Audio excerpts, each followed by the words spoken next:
नमस्कार दोस्तों, स्वागत है आपका आपके अपने यूट्यूब चैनल पर। तो दोस्तों, राजस्थान बीएसटीसी एग्ज़ाम 2026 को लेकर आप सबके लिए दोस्तों इस समय की बहुत बड़ी अपडेट है। बीएसटीसी की दोस्तों काउंसलिंग की जो प्रक्रिया है वो बोर्ड की तरफ से शुरू हो चुकी है। काउंसलिंग के लिए दोस्तों यहाँ पर आप देख सकते हैं कोटा की तरफ से अपडेट है। डीएलएड कॉलेजों में प्रवेश की काउंसलिंग शुरू हो चुकी है, यानी कि जिन छात्रों का बीएसटीसी का रिजल्ट आ चुका है अब वो काउंसलिंग करा सकते हैं। पीडीएल काउंसलिंग के लिए दोस्तों आपको 16 तारीख तक का समय दिया गया है। क्या डेट बढ़ सकती है? बिल्कुल डेट बढ़ सकती है, लेकिन आप आखिरी डेट का इंतजार ना करें। ये संभावना कम है कि डेट बढ़ेगी, क्योंकि शेड्यूल के अनुसार तो डेट नहीं बढ़ने वाली है। तो 16 जून तक दोस्तों आपसे ऑनलाइन आवेदन यानी कि काउंसलिंग कराई जाएगी और कॉलेज चॉइस आपको फिलिंग करनी होगी।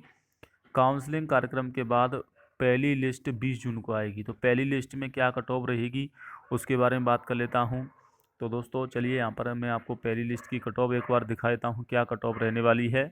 तो देखिए दोस्तों, जनरल कैटेगरी से अगर आप हैं मेल तो आप 430 से 440 के बीच में नंबर हैं उनको ही पहली लिस्ट में कॉलेज मिलने वाली है। इसमें आप 5 नंबर कम या ज़्यादा कर सकते हैं, यानी कि 430 की जगह 425 भी हो सकती है और 435 यानी कि इसके बीच में रहेगी। कम 5 नंबर कम ज़्यादा भी हो जाएंगे। फीमेल में भी सेम हाल रहेगा, 435 25 से 435 नंबर पर आपको कॉलेज मिलेगी। अगर आप ओबीसी कैटेगरी में हैं तो 410 से 420 के बीच में आपको कॉलेज मिल जाएगी। 5 नंबर आप प्लस माइनस कर सकते हैं, मैंने आपको पहले अपडेट कर दिया है।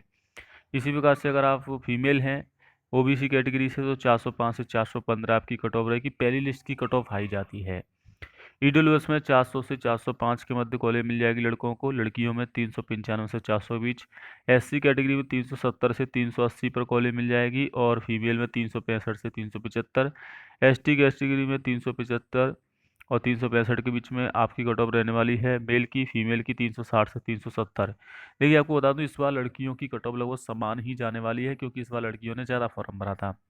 एमबीसी में 395 से 405 और 390 से 400 के बीच में आपको फीमेल कैंडिडेट अगर आप हैं तो आपको कॉलेज मिल जाएगी। तो ये बीएसटीसी की एक तरह से आपकी यहाँ पर जो कट ऑफ है वो आपकी पहली लिस्ट में रहने वाली है। जैसे ही आपकी दोस्तों पहली लिस्ट आ जाएगी, 20 जून को आएगी पहली लिस्ट, तो आप यहाँ से अपना जो रोल नंबर है, डेट ऑफ बर्थ है, उससे आप चेक कर पाओगे दोस्तों। काउंसलिंग आईडी की विषय आवश्यकता पड़ेगी तो अलॉटमेंट, फर्स्ट अलॉटमेंट के नाम से यहाँ पर लिंक आ जाएगा 20 तारीख को।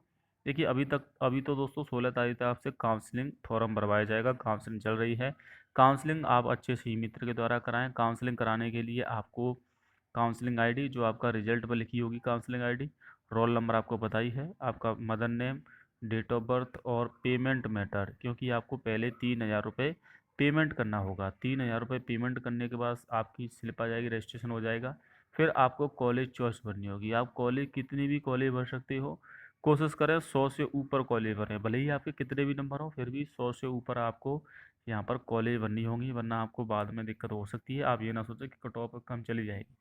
पिछली साल भी कट ऑफ ऐसे ही सोच रहे थे छात्र कम रहेगी, काफ़ी सारे यूट्यूब चैनल पर बताई थी, लेकिन कट ऑफ काफ़ी हाई गई थी। इसके पीछे रीज़न था दोस्तों नॉर्मलाइजेशन। इस बार भी नॉर्मलाइजेशन से 20-20 नंबर सभी छात्रों के बढ़े हैं, तो कट ऑफ हाई रहेगी। जो मैंने आपको अभी कट ऑफ बताई है उतनी ही जाएगी।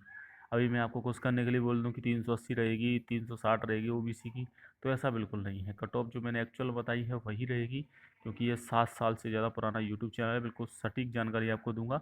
तो बीएसटीसी के लिए देखिए आप काउंसलिंग करा सकते हैं। काउंसलिंग कराने के बाद आपको दोस्तों रजिस्ट्रेशन हो जाएगा। कॉलेज फिलअप कर देनी है। कॉलेज फिलअप करने के बाद फिर आपको वेट करना होगा 16 तारीख से 20 तारीख के बीच में।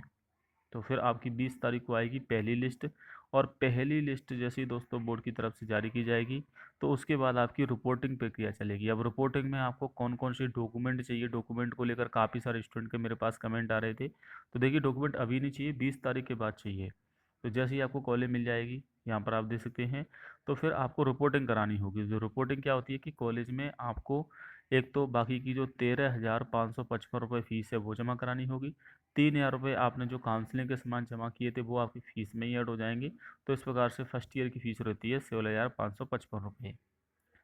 और जिनको कॉलेज नहीं मिलेगी उनको सेकंड लिस्ट में वेट करना है, थर्ड लिस्ट का वेट करना है। थर्ड लिस्ट में भी नहीं मिलेगी, क्योंकि 3 लिस्ट आती हैं, कभी कभी 5 लिस्ट भी आ जाती हैं, तो फिर आपके 3,000 रुपये आपके अकाउंट में लौटा दिए जाएंगे, क्योंकि जब आप काउंसलिंग कराओगे तो आपसे अकाउंट नंबर मांगा जाता है।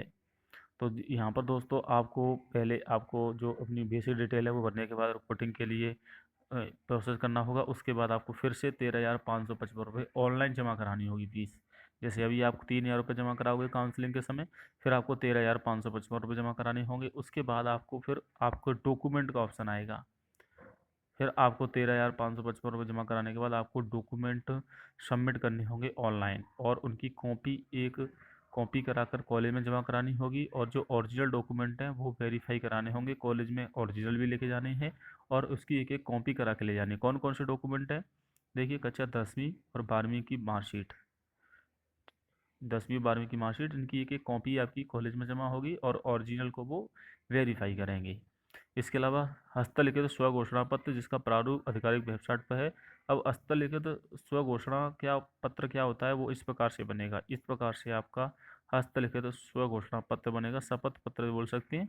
इसमें सभी डिटेल आपको भरनी होगी। ई मित्र के द्वारा आप इसको निकलवा लें और अपनी डिटेल इसमें भर देनी है कि मेरा नाम ये है, शपथ करता हूँ, अपना आधार कार्ड इसमें संलग्न करना है, अपने कितनी परसेंट बनी, रोल नंबर, सभी यानी आपकी पूरी डिटेल इसमें भर देनी है और आपके साइन कर देनी है। तो ये शपथ पत्र आपको यहाँ पर देना होगा। इसके अलावा दोस्तों ये आपके 10वीं बार की मार्कशीट, हस्तलिखित और अभ्यर्थी का नवीन पासपोर्ट साइज फ़ोटो, 4 से 6 फ़ोटो आपको ले जाने हैं पासपोर्ट साइज। आपका अगर जाति प्रमाण पत्र है, जैसे कि आप SC ST OBC MBC EWS category से हैं, तो आपको जाति प्रमाण पत्र ले जाना होगा। जाति प्रमाण पत्र की कॉपी भी ऑनलाइन सबमिट करनी होगी। ये सभी डॉक्यूमेंट जो मैं आपको बता रहा हूँ ये ऑनलाइन भी सबमिट होंगे। इनकी कॉपी भी करानी है जो इस कॉलेज में जमा होगी, खुद जाना होगा कॉलेज में, इसे री रिपोर्टिंग कहा जाता है। प्लस आपको इसके ओरिजिनल भी ले जाने होंगे। ओरिजिनल वो आपको लौटा देंगे, आपको वहाँ पर सॉफ्ट कॉपी ही जमा की जाएगी। लेकिन आपका जाति प्रमाण पत्र 3 साल से ज़्यादा पुराना नहीं होना चाहिए, 1 साल से ज़्यादा पुराना नहीं होना चाहिए, क्योंकि बाद में काफ़ी सारे कॉलेज वाले तो मान जाते हैं, काफ़ी सारे कॉलेज वाले नहीं मानते हैं, फिर एफिडेविट आपको लगाना होगा, इधर उधर भागना होगा। उससे अच्छा है कि अभी आप अपडेट करा लें। जाति प्रमाण पत्र अपडेट होने में 5 से 7 दिन का समय लगता है, तो अभी आप अपडेट करा लें अगर आपका 1 साल से ज़्यादा पुराना है, तो इस चीज़ का ध्यान रखें। और इसके अलावा मूल निवास प्रमाण पत्र, तो ये डॉक्यूमेंट है, ज़्यादा डॉक्यूमेंट नहीं, 10वीं बार की मार्कशीट, हस्तलिखित प्रमाण पत्र, शपथ पत्र, पासपोर्ट साइज फ़ोटो, जाति प्रमाण पत्र और मूल निवास प्रमाण पत्र। इसके अलावा अगर आप सब कैटेगरी जैसे कि विधवा हैं, तलाकशुदा हैं, रक्षाकर्मी, एक्स सर्विसमैन है, तो वो डॉक्यूमेंट आपको ले जाने होंगे।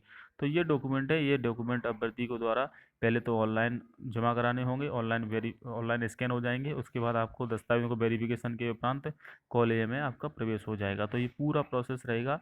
BSTC का शेड्यूल जारी हो चुका है। शेड्यूल के अनुसार दोस्तों आपकी 20 तारीख को आएगी लिस्ट। 20 तारीख को लिस्ट आने के बाद फिर आपको करानी होगी रिपोर्टिंग कैसे करानी है मैंने आपको समझा दिया है। रिपोर्टिंग कराने के बाद दोस्तों आपको यहाँ पर देख सकते हैं, रिपोर्टिंग के लिए आपको समय दिया जाएगा। ऐसा नहीं है कि आपको तुरंत ही हो जाएगी। 20 तारीख को लिस्ट आ जाएगी, तो 20 तारीख से लेकर 27 तारीख के बीच में आपको फीस जमा करानी है और 29 तारीख तक आपको कॉलेज में जाने का समय दिया गया है। यानी कि 20 तारीख से 29 तारीख के बीच में आपको फीस भी जमा करानी है ऑनलाइन, और ऑनलाइन ही डॉक्यूमेंट अपलोड करने हैं। फिर कॉलेज में जाना है और कॉलेज में भी वेरिफिकेशन कराना है। फिर आपका 1 तारीख को आपकी कक्षाएँ प्रारंभ हो जाएंगी, 1 तारीख को आपका एडमिशन पक्का हो जाएगा। इसके बाद दोस्तों अगर आप मान लीजिए आपको 20 तारीख को जो कॉलेज मिली है वो आपकी मनपसंद कॉलेज नहीं है, आपको लगता है कि मेरी जो कॉलेज मुझे मिली है मुझे दूसरी कॉलेज चाहिए, तो फिर आप कॉलेज में अपवर्ड मूवमेंट करा सकते हो। अपवर्ड मूवमेंट के लिए भी आपको ऑप्शन दिया। अपवर्ड मूवमेंट का मतलब होता है कि आप कॉलेज चेंज करना, कॉलेज आप चेंज करा सकते हो, लेकिन कॉलेज चेंज करने से पहले आपको जो कॉलेज मिली है उसमें पहले एडमिशन लेना होगा। उसके बाद अगर मान लीजिए कॉलेज चेंज हो जाती है तो आपकी फ़ीस ऑटोमेटिक दूसरे कॉलेज में ट्रांसफ़र हो जाएगी, आपको कुछ नहीं करना है। आपको फिर नए कॉलेज में दोबारा से डॉक्यूमेंट अपलोड करने होंगे बस। तो ये प्रोसेस रहता है दोस्तों अपवर्ड मूवमेंट के लिए भी। फिर जैसे मान लीजिए अप्रूव की बाद आपकी 7 तारीख को फिर लिस्ट आएगी, 7 जुलाई को। फिर 7 जुलाई को मान लीजिए आपकी कॉलेज चेंज हो गई, तो आपको जो नई कॉलेज मिली है उस कॉलेज में जाना होगा और आपको उसमें भी रिपोर्टिंग करानी होगी। फीस द्वारा नहीं देनी है, सिर्फ डॉक्यूमेंट ले जाने हैं। तो ये प्रोसेस रहेगा। फिर आपकी दूसरी लिस्ट आएगी। दूसरी लिस्ट कब आएगी? दूसरी लिस्ट आएगी 13 जुलाई को। तो इस प्रकार से दूसरी, तीसरी, 3 लिस्ट आती हैं और 3 लिस्ट में ही अमूमन सिलेक्शन हो जाता है। ये तीसरी लिस्ट भी आएगी 22 जुलाई को। और फिर आपका लास्ट में फ़ीस रिफंड की जाती है 3,000 रुपये। अगर आपको कॉलेज नहीं मिलती है तो आपकी फ़ीस वापस कर दी जाती है। तो आई होप आप समझ गए होंगे, पूरा प्रोसेस मैंने आपको अच्छे से समझा दिया है। फिर भी कोई डाउट है तो मुझे कमेंट करके पूछ लेना। डॉक्यूमेंट मैंने आपको बता दिए हैं कौन कौन से चाहिए। तो जय हिंद, वंदे मातरम।